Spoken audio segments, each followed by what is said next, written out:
Partie 5. Base biblique et glossaire. Tout ce que je dois au Christ. Par Elvina M. Hall. Publié en 1882. J'entends le Sauveur dire. Ta force est en effet petite. Enfant de faiblesse, veille et prie. Trouve en moi ton tout en tout. Refrain. Jésus a tout payé. Je lui dois tout. Le péché avait laissé une tache cramoisie. Il l'a lavé blanc comme neige. Seigneur, maintenant effectivement je trouve. Ta puissance est la tienne seule. Peut changer les taches du lépreux. Et faire fondre le cœur de pierre. Cœur. Pour rien de bon j'ai.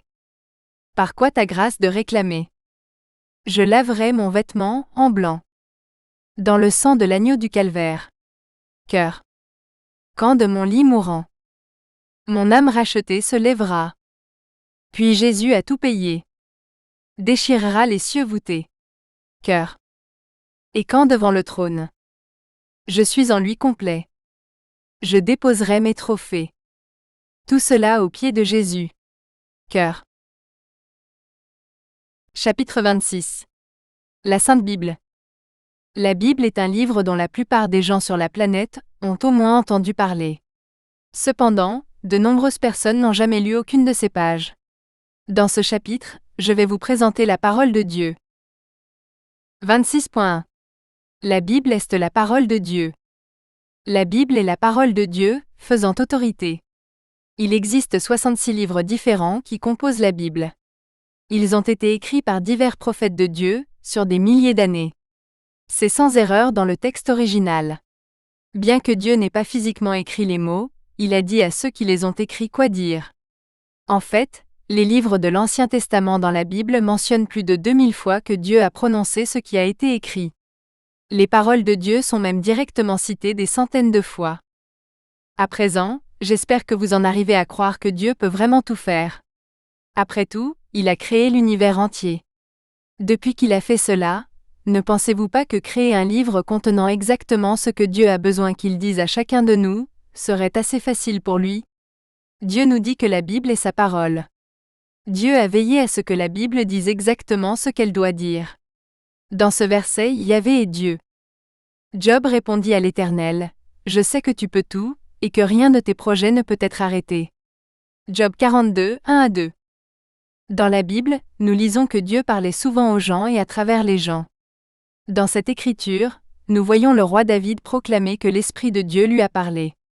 Les paroles de Dieu sont sorties de sa bouche. David a écrit la plupart des psaumes de la Bible. Il nous dit que le véritable auteur de ces paroles est Dieu. Voici les dernières paroles de David. David, fils d'Isaïe, dit l'homme élevé au ciel, loin du Dieu de Jacob, le doux psalmiste d'Israël, l'Esprit de l'Éternel m'a parlé, sa parole a été sur ma langue. 2 Samuel 23, 1-2. La Bible est bien la parole de Dieu. Ces écritures nous disent que Dieu a adressé ses paroles aux auteurs, par l'intermédiaire de son Saint-Esprit. Il ne s'agit pas de l'opinion, ou de l'interprétation d'un auteur individuel. Aucune prophétie de l'Écriture ne peut être un objet d'interprétation particulière. Car aucune prophétie n'est jamais venue par une volonté humaine. Mais c'est poussé par le Saint-Esprit que des hommes ont parlé de la part de Dieu. 2 Pierre 1, 20-21. Dès ton enfance, tu connais les saintes Écritures, qui peuvent te rendre sage à salut par la foi en Jésus-Christ. Toute écriture est inspirée de Dieu et utile pour enseigner, pour convaincre, pour corriger, pour instruire dans la justice, afin que tout homme qui appartient à Dieu soit accompli et propre à toute bonne œuvre. 2 Timothée 3, 15-17. Moïse a écrit les 5 premiers livres de l'Ancien Testament. Voici une écriture que Moïse a écrite, décrivant les 10 commandements que Dieu lui a donnés sur des tablettes de pierre. Il les mit dans l'arche de l'Alliance. Yahvé m'a dit fait référence à Dieu parlant à Moïse. En ce temps-là, l'Éternel me dit, taille 2 tables de pierre comme les premières, monte vers moi sur la montagne et fais une arche de bois. J'écrirai sur ces tables les paroles qui étaient sur les premières tables que tu as brisées, et tu les mettras dans l'arche. Je construisis une arche en bois d'acacia, je taillai 2 tables de pierre comme les premières, et je montai sur la montagne, les 2 tables à la main. Il écrivit sur ces tables, selon la première écriture, les 10 commandements que l'Éternel t'avait donnés sur la montagne, du milieu du feu, le jour de l'assemblée. Et l'Éternel me les donna. Je retournai, je descendis de la montagne, et je déposai les tables dans l'arche que j'avais faite. Elles y sont, comme l'Éternel me l'avait ordonné. Deutéronome 10, 1-5. Ce n'est pas la seule chose que Moïse a mise dans l'arche. Il y mit également le livre entier de la loi de Dieu, avec les tablettes de pierre. Lorsque Moïse eut achevé d'écrire les paroles de cette loi dans un livre, jusqu'à ce qu'elle soit terminée, Moïse donna cet ordre aux Lévites qui portaient l'arche de l'alliance de l'Éternel: prenez ce livre de la loi, et placez-le à côté de l'arche de l'alliance de l'Éternel votre Dieu, afin qu'il soit là comme témoin contre vous. Deutéronome 31, 24-26. Cette arche est spéciale, et la façon dont Dieu la traite devrait nous dire quelque chose sur son contenu. Dans cette écriture, le roi David voyageait avec l'arche lorsque le bétail qui tirait l'arche sur une charrette a trébuché. David se leva et partit de Baal et de Juda avec tout le peuple qui était avec lui, pour faire monter de là l'arche de Dieu, sur laquelle est invoqué le nom de l'Éternel des armées, assis au-dessus des chérubins. David et toute la maison d'Israël jouaient devant l'Éternel avec toutes sortes d'instruments de bois de cyprès, avec des harpes, des luths, des tambourins, des castagnettes et des cymbales. Lorsqu'ils arrivèrent à l'aire de battage de Nakon, Uzzah étendit la main vers l'arche de Dieu et la saisit, car le bétail trébuchait. La colère de l'Éternel s'enflamma contre Uzzah. Et Dieu le frappa là à cause de sa faute. Et il mourut là, près de l'arche de Dieu. 2 Samuel 6, 2, 5-7.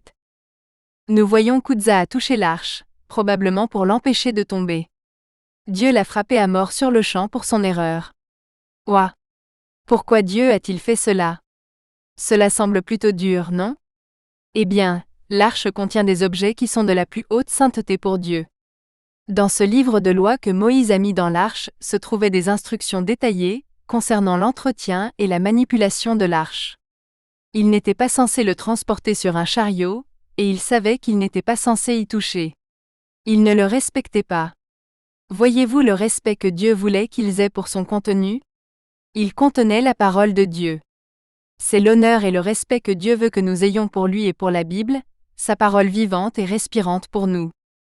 Cette écriture nous dit beaucoup de choses sur la parole de Dieu. Au commencement était le Verbe, et le Verbe était avec Dieu, et le Verbe était Dieu. Il était au commencement, avec Dieu. Toutes choses ont été faites par lui. Rien de ce qui a été fait n'a été fait sans lui. En lui était la vie, et la vie était la lumière des hommes. Il était dans le monde, et le monde a été fait par lui, et le monde ne l'a point reconnu. Le Verbe a été fait chair, et il a habité parmi nous. Nous avons contemplé sa gloire, une gloire comme celle du Fils unique venu du Père, pleine de grâce et de vérité. Jean 1-4, 10-14. La parole était au commencement. C'était Dieu. C'est lui parce que toutes choses ont été faites par lui, la parole. C'est la vie. La parole s'est faite chair et était dans le monde. La parole est le Fils de Dieu. Eh bien, vous savez qui cela décrit? C'est Jésus. Jésus est la parole de Dieu. Jésus se présentait même comme la parole de Dieu. Cela signifie que la Bible est plus qu'un simple livre. C'est essentiellement vivant. C'est Jésus. Cela donne la vie aux pécheurs. Considérez les mots sur la page, comme le souffle de Jésus. Lorsque vous lisez la Bible, vous passez du temps avec Jésus. Vous apprenez tout sur lui, les choses qu'il a faites, feront dans le futur, son caractère et son amour pour vous. Émerveillez-vous devant cette grande merveille, la Bible est plus qu'un livre contenant la parole de Dieu. C'est littéralement, et la parole de Dieu. Jésus a souvent validé l'Ancien Testament comme écriture sainte lorsqu'il parlait. Ces versets en sont un exemple. Tandis qu'il disait ces choses, Jésus lui-même, se présentant au milieu d'eux, leur dit « La paix soit avec vous ». Il leur dit « C'est là ce que je vous disais lorsque j'étais encore avec vous, qu'il fallait que s'accomplît tout ce qui est écrit de moi dans la loi de Moïse, dans les prophètes, et dans les psaumes. » Alors il leur ouvrit l'esprit, afin qu'ils comprennent les Écritures. Luc 24, 36, 44-45. Rappelez-vous que Jésus est la vérité. Il a vécu une vie parfaite et sans péché. Il n'y a aucun mensonge en lui. C'est parce qu'il est Dieu dans la chair. Jésus veut que nous le connaissions. Il est mort pour nous après tout. Pour connaître Jésus, nous devons connaître les Écritures. Puisque Jésus est la vérité, et qu'il est la parole de Dieu, cela signifie que la Bible est également la vérité. L'apôtre Paul explique dans ces versets que Dieu nous parle à travers Jésus. Après avoir autrefois, à plusieurs reprises et de plusieurs manières, parlé à nos pères par les prophètes, Dieu à la fin de ses jours, nous a parlé par le Fils, qu'il a établi héritier de toutes choses, par lequel il a aussi créé le monde. Hébreux 1, 1-2. Dieu a écrit la Bible pour nous enseigner et nous encourager. Mais surtout, la Bible nous donne de l'espoir. C'est exactement ce que Jésus nous offre, à nous pécheurs. Car tout ce qui a été écrit d'avance l'a été pour notre instruction, afin que par la persévérance et par la consolation que donnent les Écritures, nous possédions l'espérance. Romains 15, 4. 26.2. Qui a écrit la Bible et quand? La plupart des livres sont écrits par une seule personne, ou tout au plus par un petit groupe de personnes. Il est difficile pour plusieurs auteurs d'être sur la même longueur d'onde pour ainsi dire. Maintenir un contenu cohérent lorsque chaque personne apporte une vision du monde, une perspective, une voix et une compréhension unique peut être un défi. Si vous avez déjà collaboré avec quelqu'un sur un projet, je suis sûr que vous comprenez à quel point cela peut être difficile. C'est autre chose qui rend la Bible spéciale. La Bible a été écrite par environ 40 auteurs sur 1600 ans, dans 3 langues différentes, l'hébreu, l'araméen et le grec. On pourrait s'attendre à ce que la Bible soit un véritable désastre. Des récits incohérents et variés des événements, des désaccords sur les principes clés, et l'absence d'un thème global et cohérent. Ce serait le cas si nous l'écrivions. Cependant, ce n'est étonnamment rien de tout cela. C'est le contraire. Les auteurs ne sont pas en désaccord sur les principes clés.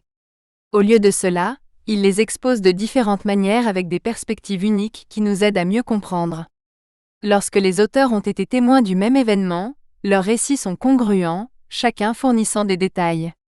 La plupart des auteurs de l'Ancien Testament ne se connaissaient pas, et ils ne connaissaient certainement pas les auteurs du Nouveau Testament, et pourtant leurs écrits s'assemblent en parfaite harmonie pour raconter la plus grande histoire. La Bible contient 2 parties, l'Ancien Testament et le Nouveau Testament. Chaque partie contient plusieurs livres.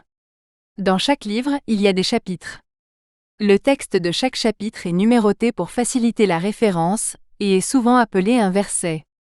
Vous pouvez faire référence à la Bible entière ou à un verset spécifique, comme étant l'Écriture ou la Sainte Écriture.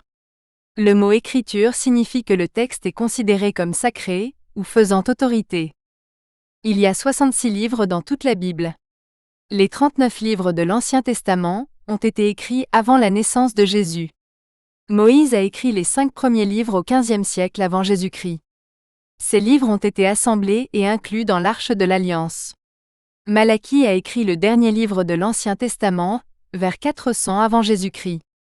L'ensemble de l'Ancien Testament a été rassemblé par des érudits et traduit en grec vers 200 avant Jésus-Christ. L'Ancien Testament commence par la création du ciel, de la terre et de l'humanité. Ensuite, il illustre la chute de l'humanité, lorsque le péché et la mort sont entrés, et le plan de Dieu pour racheter l'humanité de notre péché. Il couvre également le déluge, la tour de Babel, et les patriarches de la foi, Abraham, Isaac et Jacob. Ensuite il passe au fils de Jacob, Joseph, et à son séjour en Égypte. Cela se transforme en 400 ans d'esclavage d'Israël en Égypte. Dieu choisit Moïse pour délivrer son peuple de cet esclavage. Moïse les fait sortir d'Égypte avec de nombreux signes et prodiges, comme les plaies et la séparation de la mer Rouge. Dieu donne au peuple les 10 commandements. Josué prend la direction après la mort de Moïse et conduit le peuple juif dans le pays que Dieu leur a promis. Le peuple se rebelle contre Dieu. Dieu place des rois sur le peuple. Nous apprenons les règnes du roi Saül, du roi David, du roi Salomon et de leurs successeurs. Parce que le peuple continue d'adorer Satan et d'autres faux dieux, le royaume d'Israël est divisé, et le peuple se retrouve bientôt en captivité babylonienne.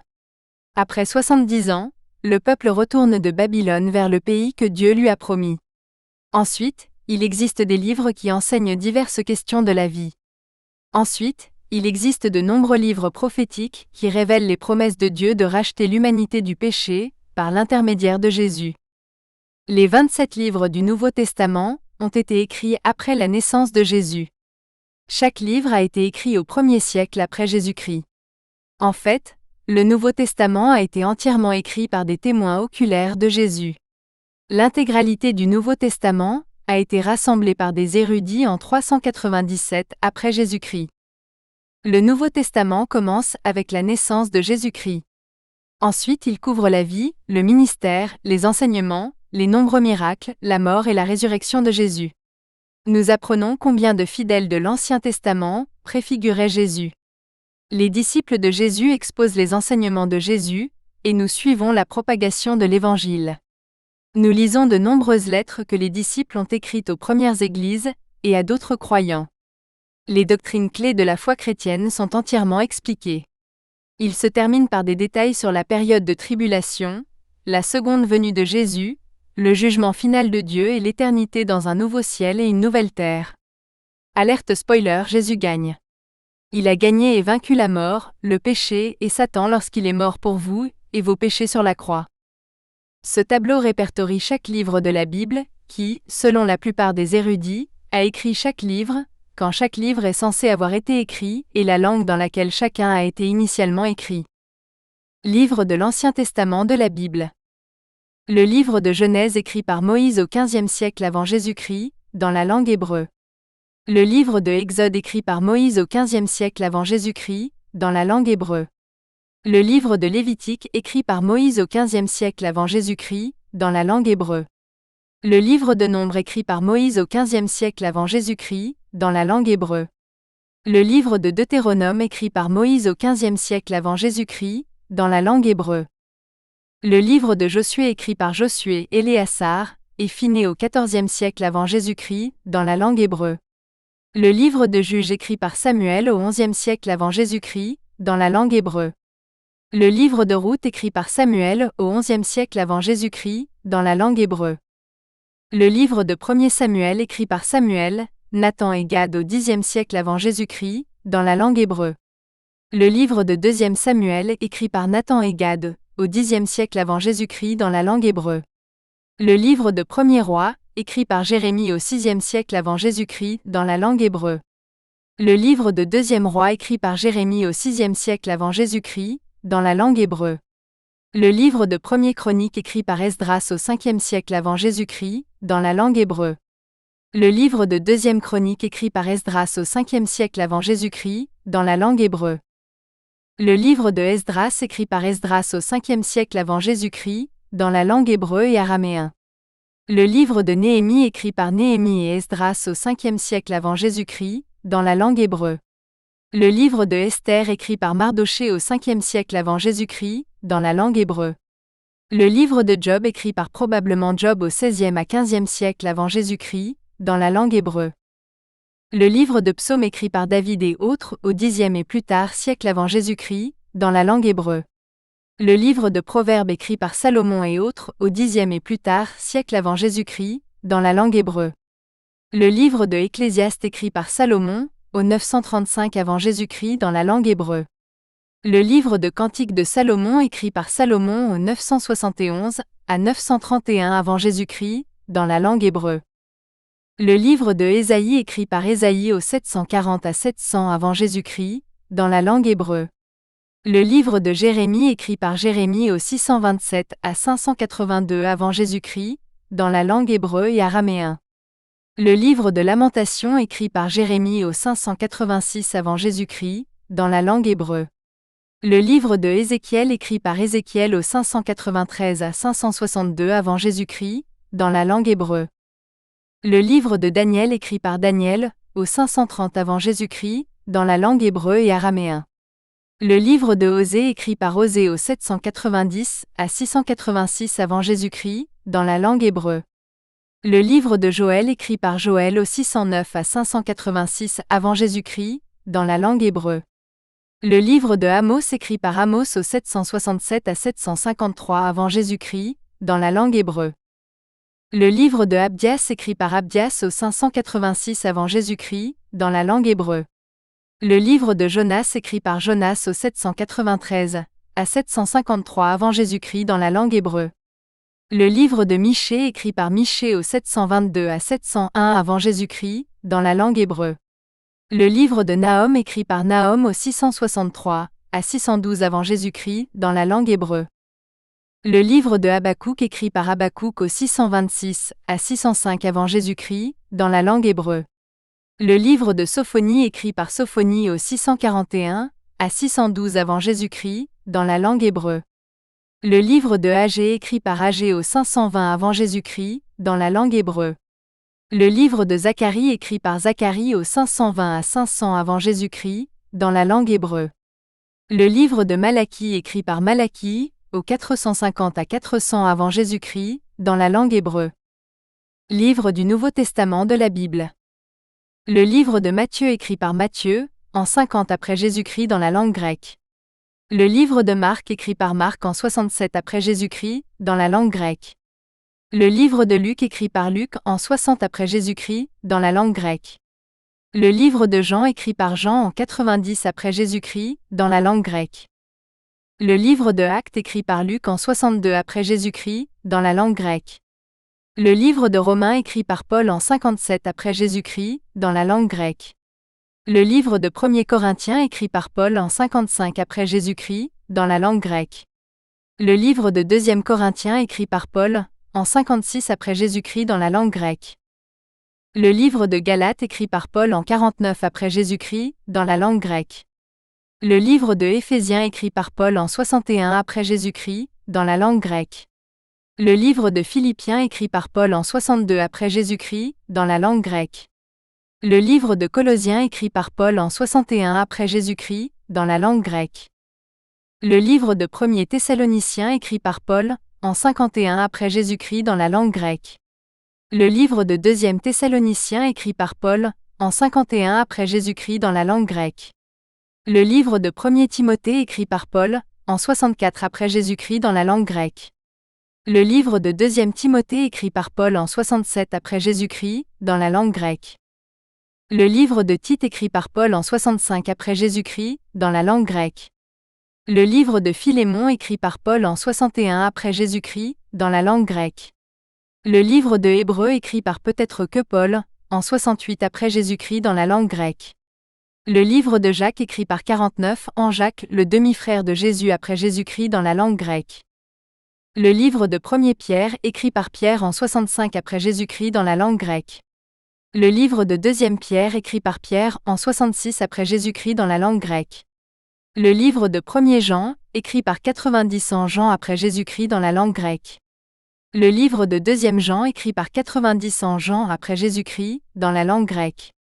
Le livre de 3e Jean écrit par Jean en 90 après Jésus-Christ, dans la langue grecque. Le livre de Jude écrit par Jude le demi-frère de Jésus en 68 à 75 après Jésus-Christ, dans la langue grecque. Le livre de Apocalypse écrit par Jean, en 95 après Jésus-Christ dans la langue grecque. 26.3. Exactitude et préservation de la Bible. Vous pensez peut-être que la Bible est si ancienne, que ce que nous lisons aujourd'hui, pourrait être ce qui a été écrit à l'origine. Qu'il doit contenir toutes sortes de divergences et d'erreurs. Eh bien, lorsqu'ils valident l'exactitude d'un document, les historiens examinent généralement le nombre de copies disponibles et le moment où les copies ont été réalisées, par rapport au moment où l'original a été rédigé.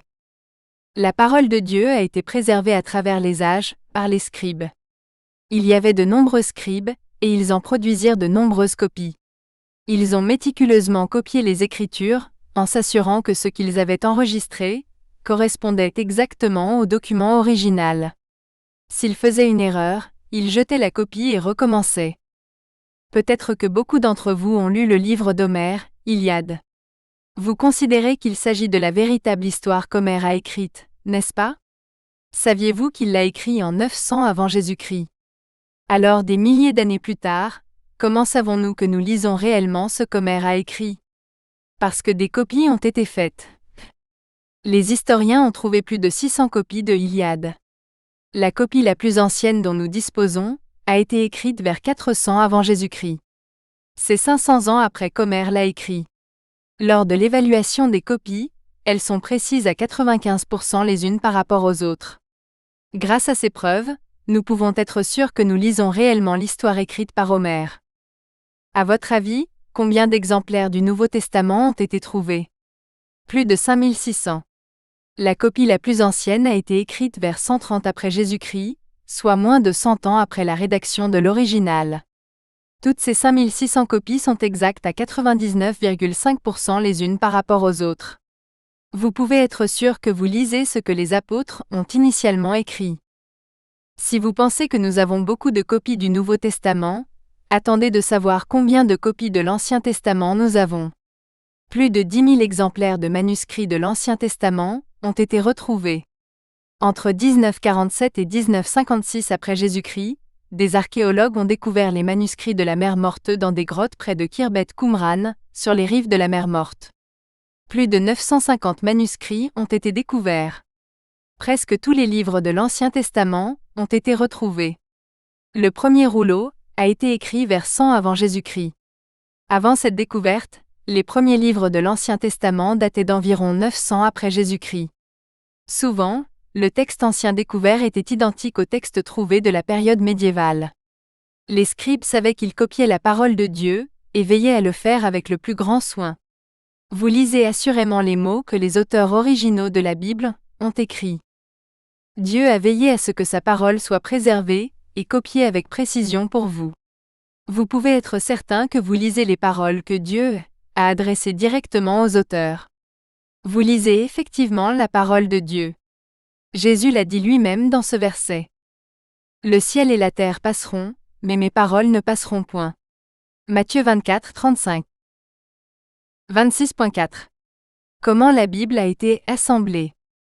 Alors, comment les 66 livres qui composent la Bible que nous avons aujourd'hui ont-ils été rassemblés en un seul livre? En 367 après Jésus-Christ, l'évêque Athanase d'Alexandrie publia une liste de livres qui devaient être lus dans les églises sous sa direction. Les livres de cette liste sont les mêmes que ceux de nos versions modernes de la Bible. Sauf qu'il a exclu Esther et inclus Baruch à la place. Les érudits ont conclu que sa liste de livres vient de ratifier la liste de livres acceptée par la plupart des premières églises. En fait, dès 170 après Jésus-Christ, la plupart des églises étaient d'accord indépendamment sur cette liste de livres. Cette liste de livres approuvés s'appelait le canon. Le canon originel de l'Écriture n'a pas été imposé par les autorités religieuses. Il a été construit à partir de décisions indépendantes, prises par de nombreux anciens de l'Église. Les anciens n'acceptaient que les livres écrits par les apôtres de Jésus, ou les écrits approuvés par les apôtres. L'ensemble de l'Ancien Testament a été approuvé par les apôtres. Les anciens veillaient également à ce que les enseignements ne contredisent rien de ce qui était auparavant considéré comme l'Écriture et la parole de Dieu. Ainsi, un texte du Nouveau Testament ne peut pas être en désaccord avec l'Ancien Testament par exemple. Ces anciens auraient pu repérer très facilement un texte faux ou inexact. Il existe des livres supplémentaires appelés apocryphes, que certaines traductions de la Bible incluent. Ceux-ci ne sont pas inclus dans les versions bibliques protestantes traditionnelles, car aucun des apôtres n'a cité ces livres apocryphes. Il n'y a donc aucune preuve que les apôtres considéraient cela comme l'Écriture et la parole de Dieu.